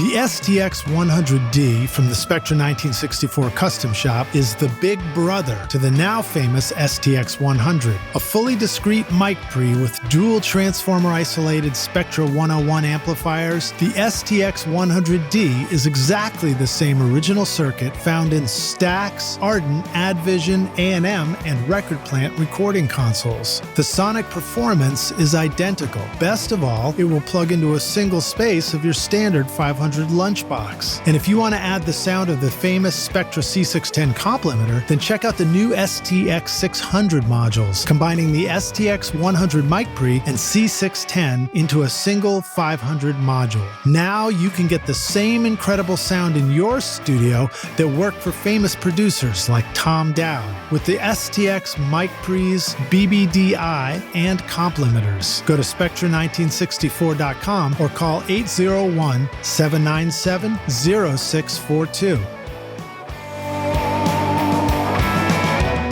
OWC now brings you the Mini Stack STX, the world's first Thunderbolt 4 certified storage and hub expander, perfectly sized to stack with the Mac Mini, and the ideal storage and connectivity companion for Thunderbolt or USB-equipped computers and devices. With a SATA HDD SSD bay and NVMe M.2 PCIe SSD slot, you can expand your Mini's storage capacity to gigantic proportions. 3 Thunderbolt USB-C ports enable you to connect to millions of Thunderbolt, USB, and future USB 4 drives, displays, AV mixers, cameras, and tablets, as well as desktop accessories like a keyboard, card reader, or mouse. I'm using the Mini Stack STX paired with my Mac Mini M1 to house my dedicated audio SSD and sample libraries at my studio, and it works great. Find the new Mini Stack STX and all your storage needs at macsales.com/rockstars.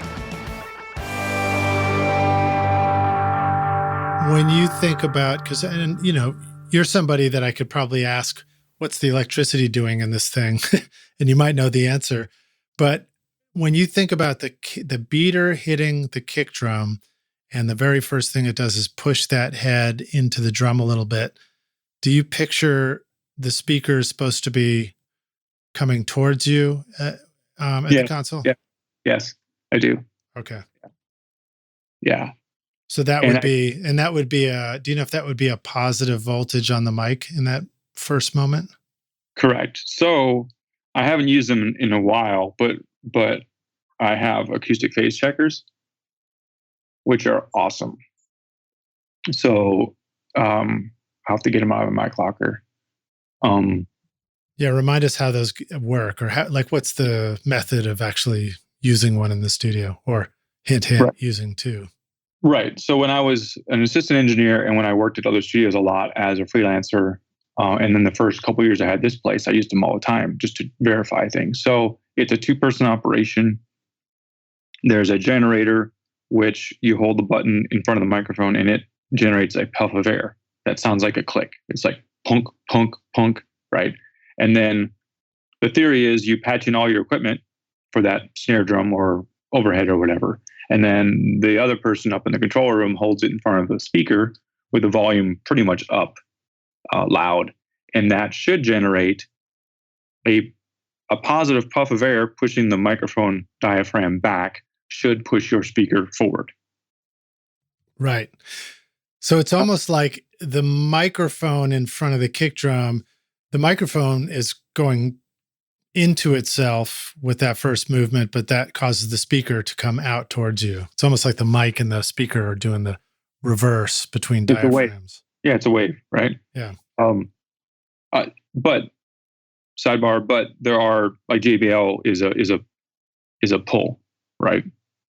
By design, right? And some consoles are pin 3 aught. But anyway, you get a baseline, right? If you're at a studio you don't know, you check 3 microphones, and if they're all positive, then you're like, okay, positive is the indicator you get on the one that's by the speaker in the control room, right? You get a positive or negative.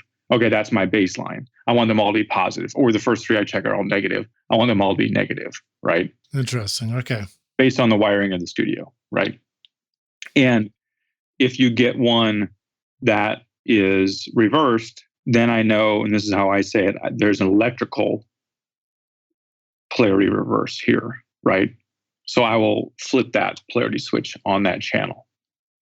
Now, if I hear something that on the other channels that could be better polarity wise, I know it's an acoustic phase difference, not an electrical phase difference. Right. So ultimately, in the end, it's whatever sounds best when you flip it and listen. Right. Yeah. But I love measurement tools. They teach you so much when you know how to lean on them. I haven't been using my acoustic phase checkers because the last couple of times I used them, they didn't seem accurate to me. I think the batteries were low or something, they got dropped or something. But I did learn that my Vintex, I was always flipping the polarity switch on them.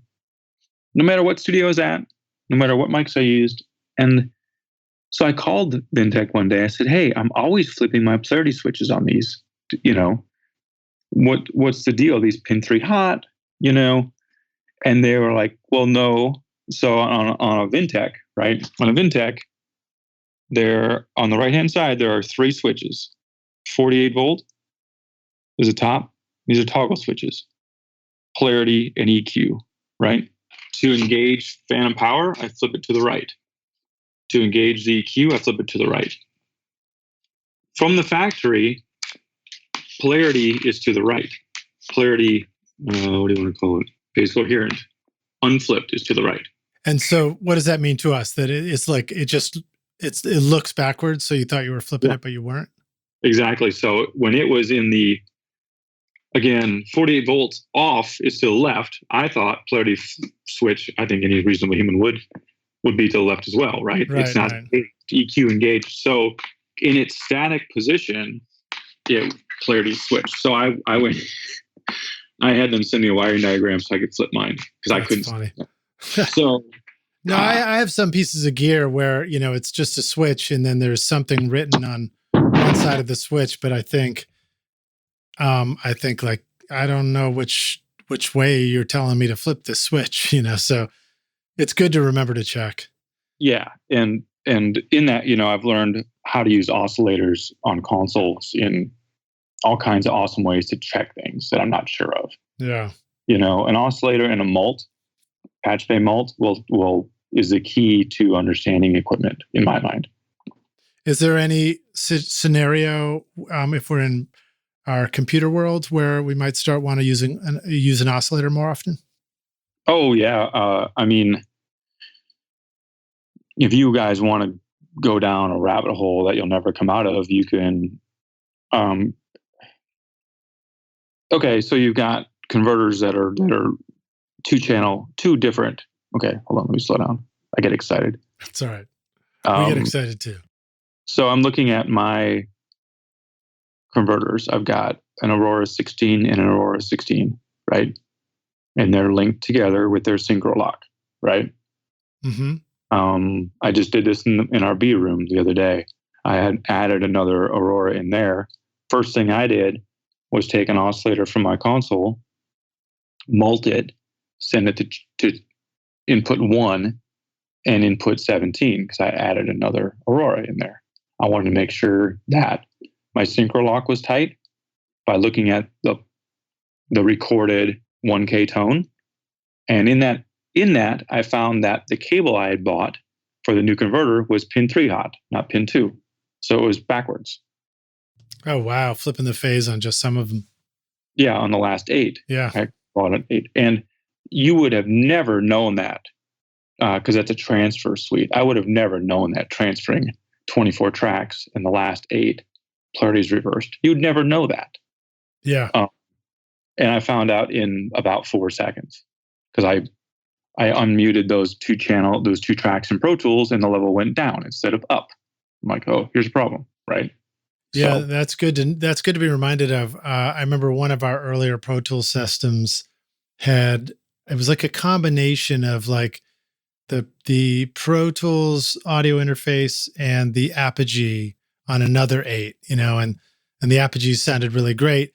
And through a little trial and error like that, we discovered, they actually had different timing differences for how many samples it took for the sound to come in and get converted and show up in the Pro Tools session. So if our drums spilled over to the second If they started on the Apogee, but then they spilled over to the 888s or something like that, then those extra mics would be time shifted slightly. So that's another thing you can discover by doing that. And you'd be able to see that with a waveform like you did too. Right. And I visited this earlier in our A room, because we use our A room for 24 track alignments on Mara machines occasionally. And one of our alignment, we always check azimuth, right? Which is basically the vertical position of the heads, which translates into phase coherency, right? Yep. I found that out the hard way on a record once. Right. And it's the most important head adjustment in my mind because it affects the music the most. So what I was doing for efficiency was I had my Pro Tools rig behind. So the output of the tape machine fed the Pro Tools rig, and I had just a phase plug-in, right? And I could just look at it, and I could never get my azimuth was like always off. And I went, wait a second, there's something going on here. I don't trust my measurement tool now, right? Right. So I went back to use my console, did it azimuth correctly. I won't get into all that. Went back to the Pro Tools rig, and it was off by a lot. So I was like, I wonder if my synchro lock is tight here. So I power cycled the roars a few times, and the fourth time it was perfect. Wow. And I cycled them again, and it was off. I cycled again, it was on. So there, I went down the rabbit hole. 3 out of 4 times, let's say, the synchro lock is one sample off. Fascinating. And so that's enough to show up as phase being wrong on a phase meter. Yes. Because these tones are coming in from multiple inputs. Yeah. So what I learned from that is how incredibly accurate, and I'm not a salesperson in this moment, but how incredibly accurate analog recording is. Because I wouldn't have detected that any other way except playing 24 tracks of tone out of a tape machine and adjusting it. And so now when people ask me how accurate our azimuth is, it's like it's way more accurate than one sample. Because one sample, this thing looked like it was completely off. You know what I mean?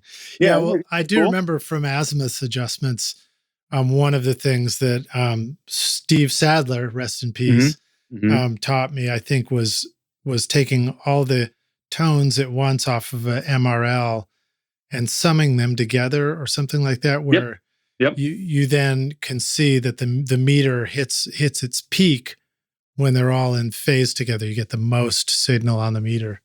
100%. And that's what I was doing.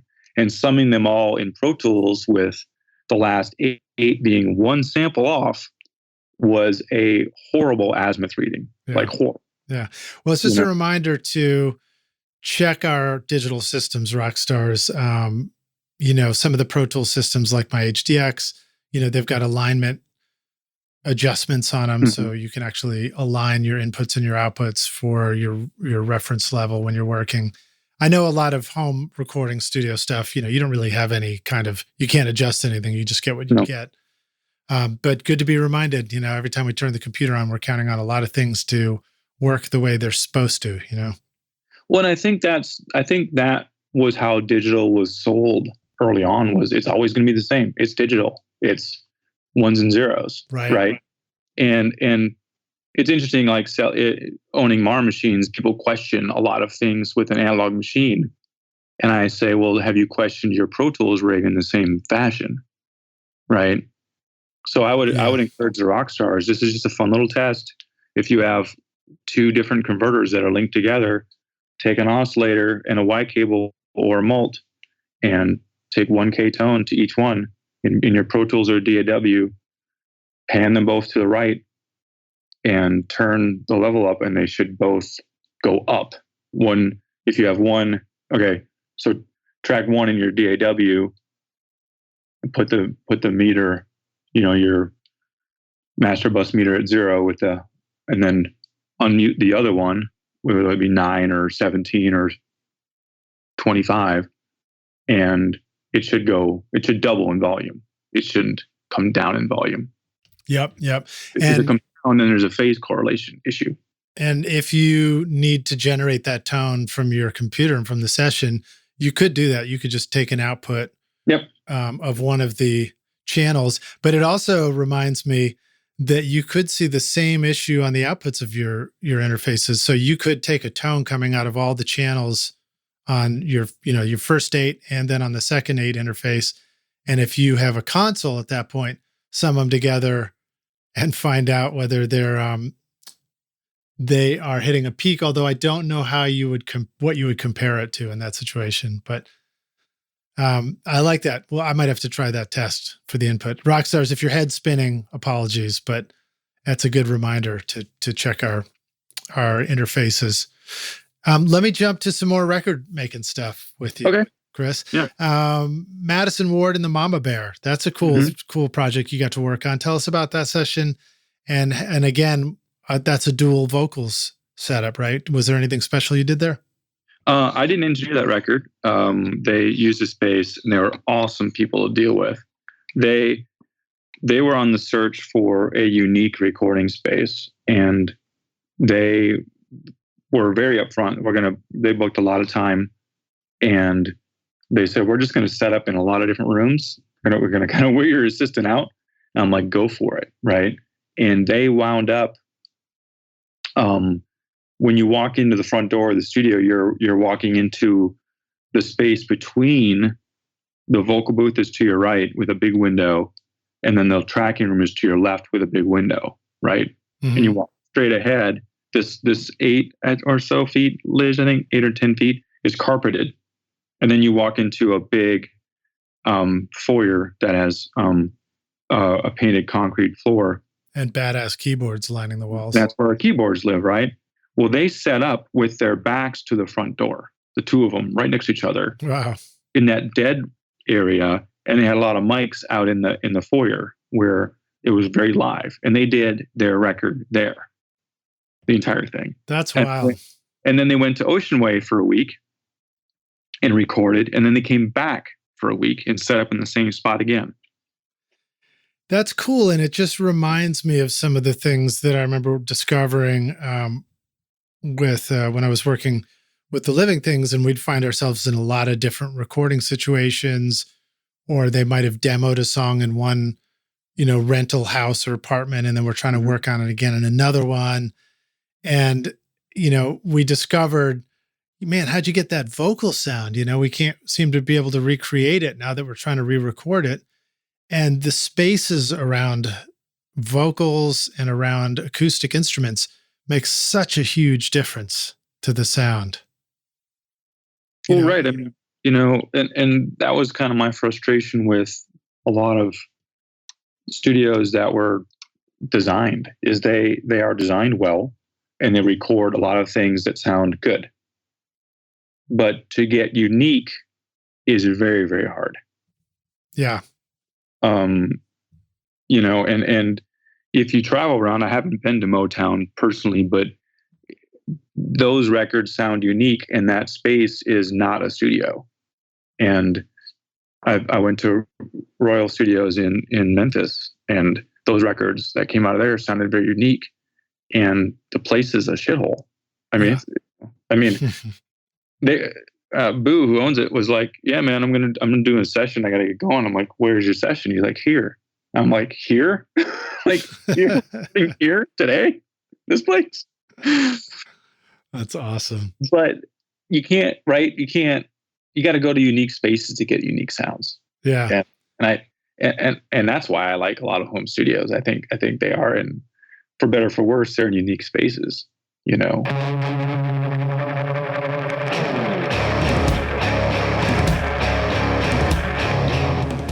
Do you want to record killer drums in your home studio? Rockstars of Drums will show you how to record, edit, and mix pro-sounding drums with examples from a Nashville session drummer in a Grammy-winning studio. Do you want to know how to master your own music at home? Rockstars of Mastering will show you how with plugins in your DAW so that your music will sound awesome when you finish your mixes. And if you're looking for a step-by-step solution for a pro-sounding mix that won't take years to learn, the Ultimate Mixing Master Masterclass with Craig Alvin will show you a proven method for creating Grammy-winning quality mixes that you can apply in your home studio right now. Or if you just need to learn the fundamentals of creating a great sounding mix, then register for my free course, Mixmaster Bundle, to get great mixes using simple, free plugins. And get started now making your best record ever at recordingstudiorockstars.com/academy. Use the code ROCKSTAR at checkout to get 10% off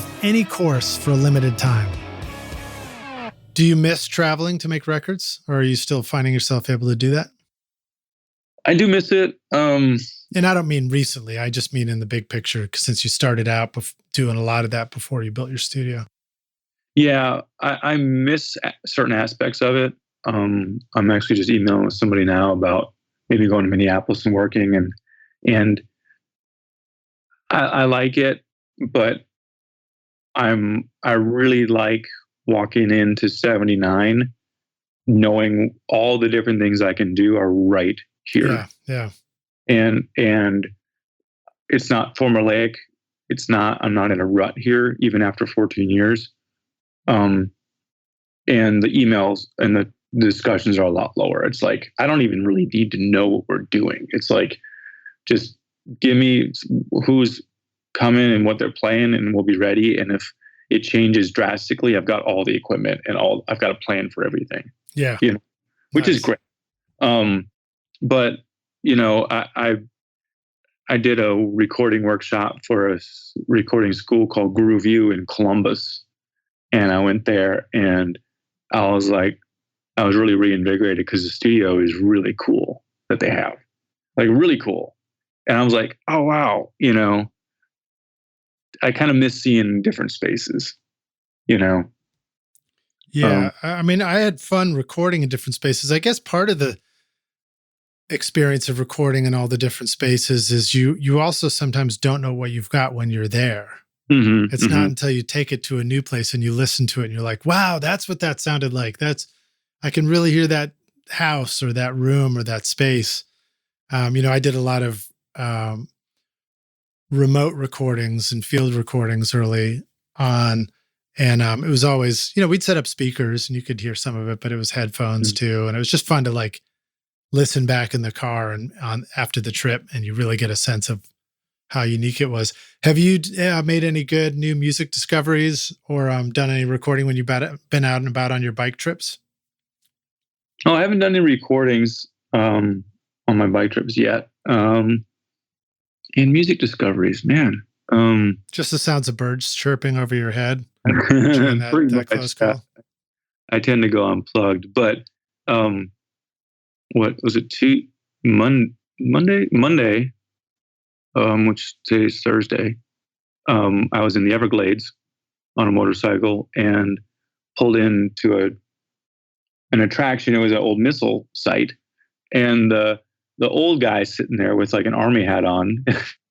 He just asked where I was from. I said Nashville. I didn't say I was in the music industry or anything. I said Nashville, and he's like, "My son's the drummer for the Avett Brothers," and he goes, "I used to play drums for Sonny and Cher," and I'm like, I talked to him for 20 minutes. I was like, "This is cool," That's awesome, man. And I like telling that story because it's like that's what Nashville means to people. Yeah. And then he's like, "Watch out for that alligator, by the way." Yeah, and I looked down to make sure I wasn't wearing like an industry shirt or anything, to let it. But not like the shirt I'm wearing today, Rockstars. I've got my Welcome to 1979 Recording Summit t-shirt on right now, and it's a good fit. So a reminder to you that you are going to want to come to Nashville and go to that summit sometime. What time of year do you guys usually do it? It's usually in November, right? It's the second weekend of November every year. And this will be our 14th year. Well, we're going to do our best to have this podcast come out before then, as a reminder to you, Rockstars, and there will be links in the show notes, so you can just click over and check that out. But we're coming up near the end, but we're not quite done yet. So here's another question for you. The Fort Defiance record has a really great sounding piano sort of pan to the right in the beginning of one of the songs there. What are some of your favorite ways to record upright piano? I know you guys have a great one, or maybe more than one there at Welcome to 1979. Yeah, we've got two uprights. One is bright and aggressive, and one is mellow. And a lot of people will have them both tuned, so we can just toggle between. I used to have a. Was there anything that you did to make them bright and mellow? No, that's their design. Yeah. Okay. Yep. One's a Story and Clark. They're both. The Story and Clark is a 1905, and the one upstairs, the mellow one, is a 1890s. And they sound fantastic. And I used to have a Steinway Grand, and it never got used. It for two reasons, I think. One, it just didn't fit. It doesn't fit into a lot of the music that's done here. Right. Three reasons. Two, you had to tune it to use it. Uprights sound cool when they're a little out of tune. Grands sound bad. And I think three is, if you want a grand, you already have your favorite one in town, and it's most likely Yamaha C7, right? Or mine. Or your, yeah. No, but I know what you mean, because the kind of sessions that really seem to love using my Steinway, which is a 7-foot 1920, are ones that want a very big sort of what's the word I'm looking for? Like orchestral piano sound, or a jazz session or something like that. And I've always appreciated how an upright piano matches what might be needed for something that is related to writing a song, like as if you wrote the song on that piano. Right. But back to Fort Defiance, I had one of the favorite things about the studio is it gets used by so many outside engineers, so I get to just kind of see what they're doing and learn a lot, because that's what I miss about being an assistant engineer. Yeah. So I still get to tap into that, and I used to mic the uprights from the front stereo, and then because I thought the back, like you would a grand, right? You put the mics over the strings. And then a few people came in like, Billy Livesey, I think, was a keyboard player, like, just put a 58 behind it, just mono. And I'm like, it's going to be, I'm thinking it's going to be dark, won't have any, right? Because it's you would never mic a grand from underneath, right? And I did. I put a 58 in the back, and it was amazing. And that's probably what I did on the Fort Defiance one. And I mic a lot of these uprights stereo, but might combine it if the track is real dense, and I can just park that piano at like 2:00 in the mix. You know what I mean? Yeah. But I mic them on the back almost exclusively.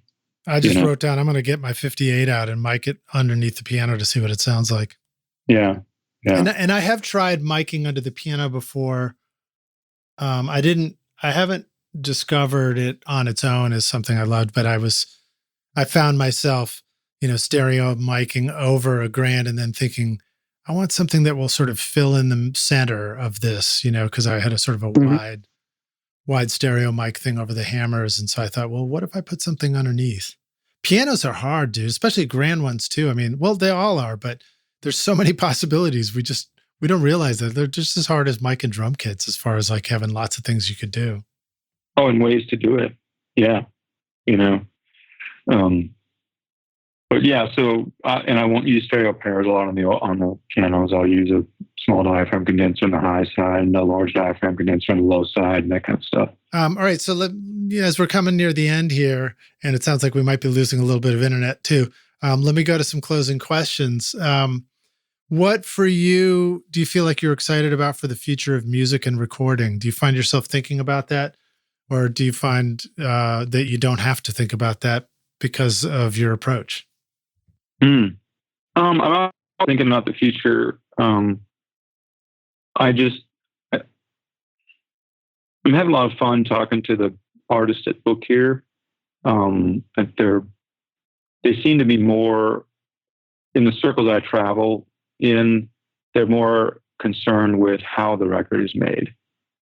And I don't mean like what microphones, but I get emails and phone calls. It's like, we want this approach, right? Which I love. It's not, we're just going to go and record. So I'm excited about the future for that. And another way I have into the music industry is through Mar machines, and the people that email about that are just so enthusiastic, and that gives me a lot of hope.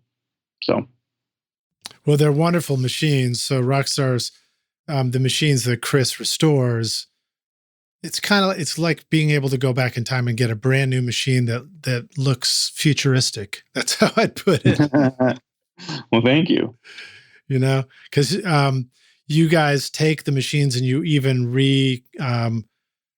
you repaint, if that's the right word, the top, the deck, so that it's got this cool gold color, and then you rebrand with the logo on the front with the Mara logo.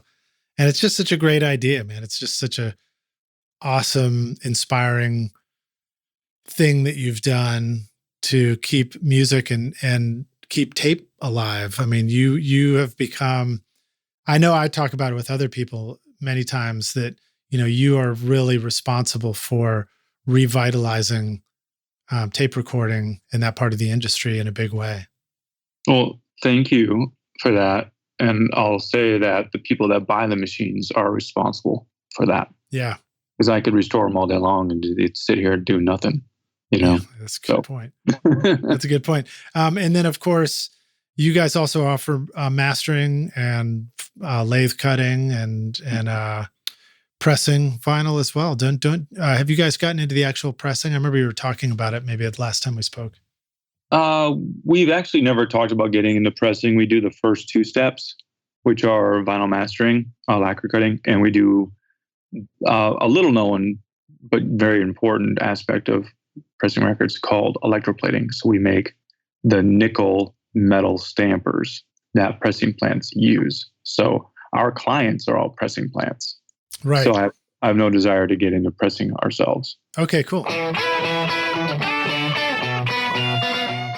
Do you feel like the time you've spent watching YouTube videos, trying out mix tricks, and tweaking version after version of your mixes has not gotten you anywhere? Have you been looking for a simple or straightforward step-by-step process for creating a pro mix that won't take years to learn? What if you could learn that process from a Grammy-winning mix engineer who understood all your mixing struggles and could coach you through them? If you struggle with any of these questions, then the Ultimate Mixing Masterclass is for you. Now you can discover a proven step-by-step mix system from Grammy-winning mixer Craig Alvin for consistently creating a pro-quality mix from your home studio that will sound amazing everywhere. Here's a quote from one of the students. "Absolutely the most informative and helpful block of information mentoring on the mix process I've ever been a part of. This was like sitting behind a mix engineer for years, watching and picking up tips along the way, condensed into a 6 to 7 hour session. Look, when you're ready to take your mixes to Grammy-winning quality, then go to ultimatemixingmasterclass.com and go check out Craig's ultimate snare mixing trick now for free."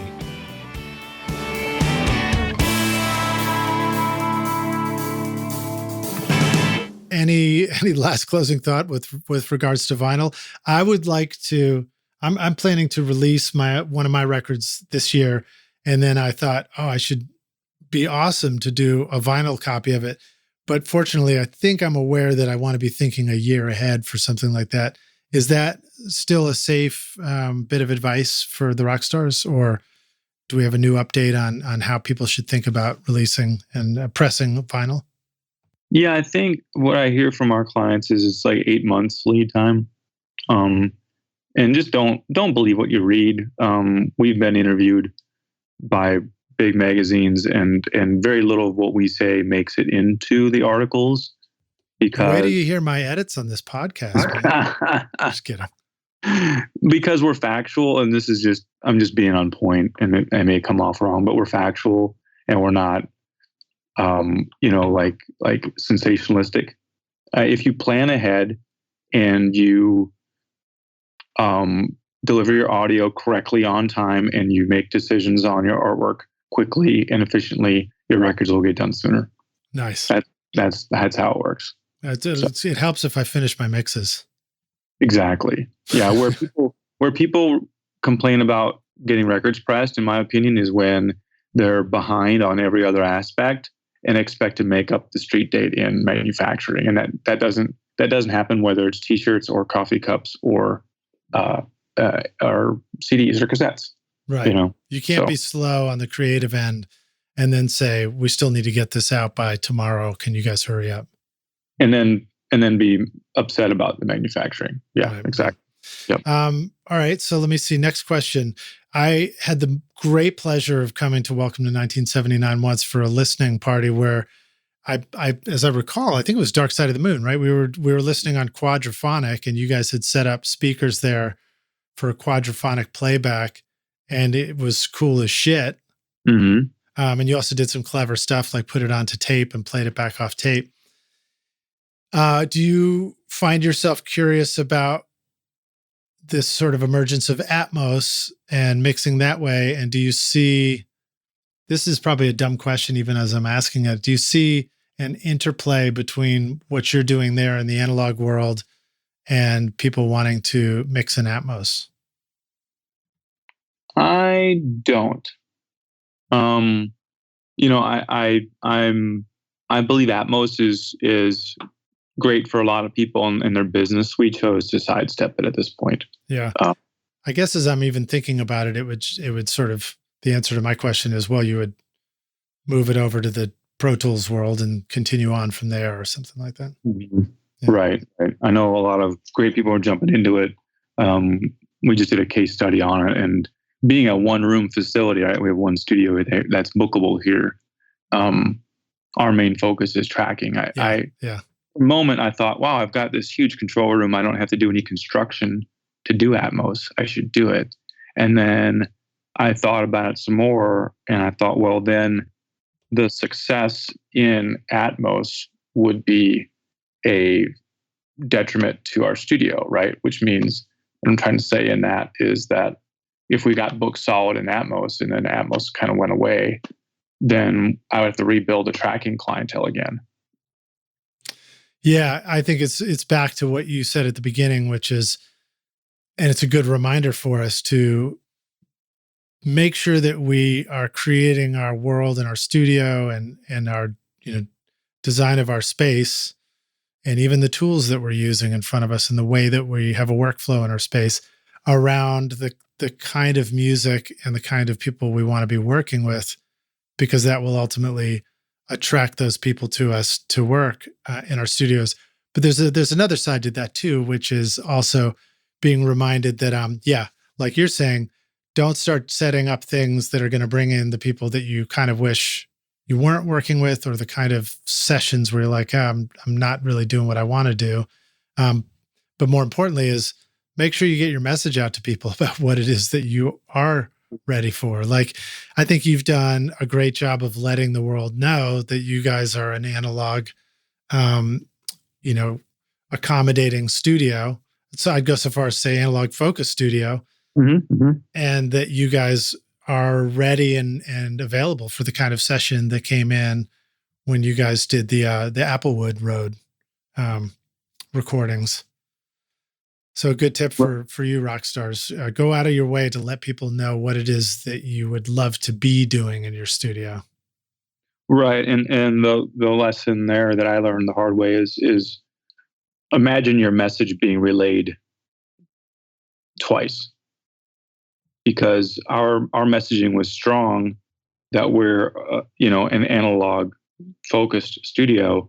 But when somebody reads it and tells their friend, it becomes an analog studio. So we missed a lot of work for a lot of years because people didn't think we had Pro Tools, and we've had Pro Tools forever. So in the last 3 years, I was very, very conscious on social media. This is just weird to say, but every post had a computer screen in it. Nice. You know what I mean? Nice. This is, but yeah. And my accountant years ago told me, he says, you get more of what you get. You get more of what you do, right? So it's like, be careful take all the work you want, but just know that you're going to get more of what you do. And at some point, you have to kind of make a decision sometimes. And it's true, right? Like if we open an Atmos room, we're going to get more Atmos work. Is that what we want? And what are we giving up? For us, it wouldn't be a diversity. It would be a change. Right. Well, and I appreciate what you guys are accommodating there, because I'm a big fan of musicians playing together in real time and keeping that form of music alive and well. So congrats on Thank that. you. Speaking of which, the new Master Sounds, that was another record in your discography. Oh, yeah. Tell us about that funky session. I wrote down, it's like Music City Meters. Yeah. So, classic. Like, I think the new Master Sounds are a band you've never heard of. Like, I had never heard of, or you're the biggest fan, right? So what Eddie Roberts, the frontman and producer, did here, because his space is so unique, he booked it. We recorded live to tape and then mixed it live to another, like a mixed down deck in front of a quite literally live studio audience, right? So they sold tickets to the event. I wasn't really aware of it. I just rolled up. We got sounds and they're like, let's take a dinner break. I came back and there's a line of people out the door. I'm like, what's going on here? But the fans were awesome. They hung out, they watched it. It felt really cool. And then they came back and did it again.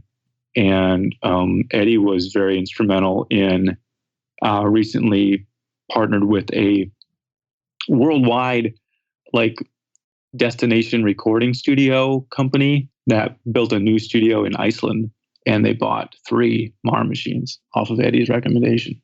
Wow. So, sweet. Yeah. Well, it's great sounding. Very, very cool. Thanks. I love funky jams. Yeah. And that I mono overhead most likely, or minimal drum mics of the band in the room, guitar amps in the room.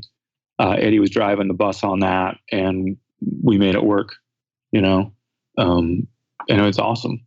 So that's cool, man.